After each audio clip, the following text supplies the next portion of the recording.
What you manifest in your mind, you can bring to reality. Inglourious Basterds! 2009, Quentin Tarantino, World War II movie. Considered his masterpiece by himself.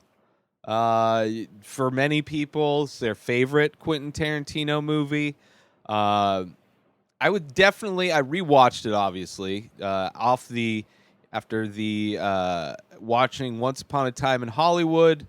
I've rewatched a bunch of Tarantino movies, since many are available through, I think, like Netflix and Amazon. There's a couple of the streaming services have a bunch of his movies.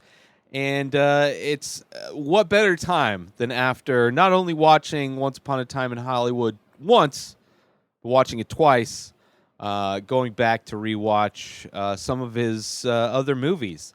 And kind of, because I didn't want to put a list together of my favorite Tarantino movies because some of them I haven't watched in a long time. So I'm kind of refreshing to really, at least for myself, know which Tarantino films and how they stack up along with the other ones, because they're all amazing. There's really no bad Tarantino film. I would struggle to put, I would guess the movie on the bottom of my Tarantino list would be The Grindhouse Death Proof, only because it's not a feature-length film. It is, but it's trying to do a very specific thing that, it was really good. I mean, here's the thing. All of his movies are great. So it's like the worst of his greatness. But Inglourious Basterds, the first time we see Tarantino change history, literally, within his story. I kind of consider what he's doing with his storytelling more of a twist in a way. It's just a different type of a twist, because you're watching this movie about this group of soldiers who are going out to kill Hitler, to go collect Nazi scalps, and they have a mission to go kill Hitler at this movie screening that's happening to. It's like the opening night of this propaganda film for the Nazis, where this soldier killed a ton of people, as sniper, killed a bunch of people during this battle, so they made a movie about it, and they're screening it, this exclusive screening. But yeah, this movie, gorgeous. I mean, when I saw this movie, it was definitely, after seeing this movie, just imprinted forever that Tarantino knows how to make a fucking movie. He knows how to direct tension. He knows how to, like, the scene in this movie with what's his face, with Christoph Waltz playing the Jew hunter, when he goes into the shed in France and he's trying to take account for missing Jews that have escaped, and he's just trying to see if there's anybody hiding out still. And it's just like this beautifully terrifying, tense scene that is slow. It takes its time. The acting is amazing. Tarantino's already proven himself at being able to write and direct dialogue better than anybody else. And this scene really is able to enhance that ability with his ability to tell a story.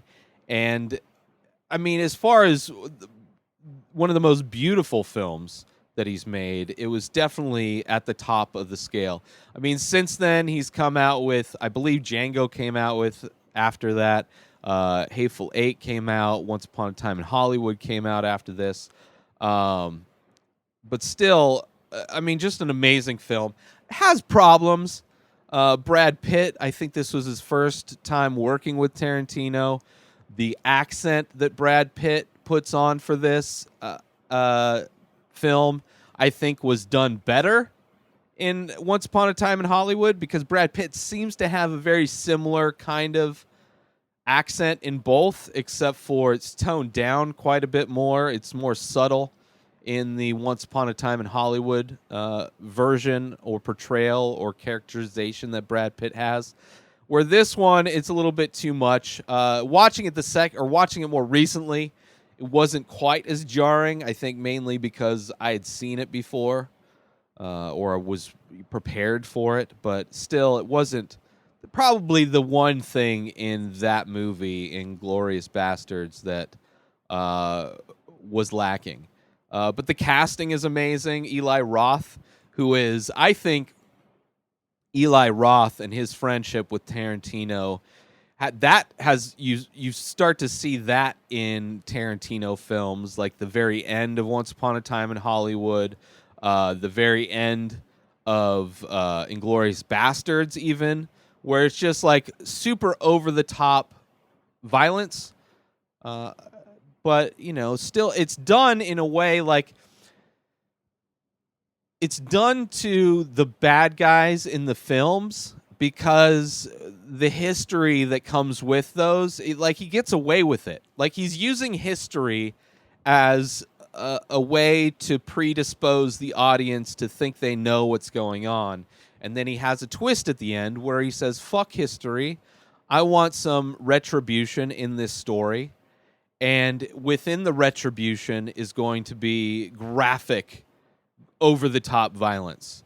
But because it's being done to people that we not only hate because of them in the movie, but we hate them because of just history and what actually happened in real life, that seeing Hitler's head being shot 100 times with a machine gun and just kind of being buried in bullets is not... It's like if it was done to a sympathetic character, then there would be outrage, I think. But because it's being done to like people that have done far more horrific things in reality, it's a weird thing. I would love to know the moment Tarantino decided to kind of take history and rewrite it in a way, knowing and portray it in a way, knowing that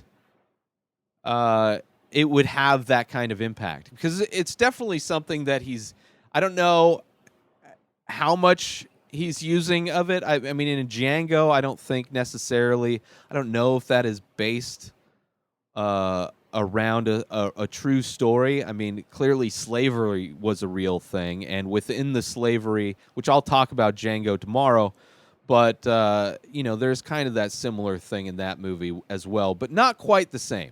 Like with Once Upon a Time in Hollywood, it was the Sharon Tate killers, the cult of Charles Manson, and then of course in Inglourious Basterds, it's the Nazis and Hitler. So very well known. I mean, the Hitler one is far more well known than the Sharon Tate one, but still. It kind of requires you, like if you go into Inglourious Basterds not knowing Hitler or the history of World War II, which could happen, especially, with the like willful ignorance that we live in, that's celebrated to be stupid in these days, then maybe it wouldn't.